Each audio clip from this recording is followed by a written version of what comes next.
Hi everyone, here we've got Xiaomi Mi 10 Lite 5G, and let me show you how to allow unknown sources on this device. So first of all, let's find and open the settings, and here let's tap on the passwords and security. Now let's choose the privacy, which is right here, and tap on special app access. Here we have to find install unknown apps, so let's tap on it. And as you can see here, we've got the list of all apps installed on your device which are allowed or not allowed to install something.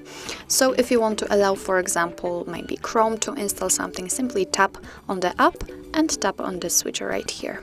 Now let's get back, and from now on it is activated, so it means that you will be able to install something from Chrome. Of course, the same situation will be with other apps if you wish. If you want to turn it off, just tap on Chrome again and tap on this switcher. So actually, that's all. This is how to allow unknown sources in your Xiaomi Mi 10 Lite 5G. Thank you so much for watching. I hope that this video was helpful, and if it was, please hit the subscribe button and leave the thumbs up.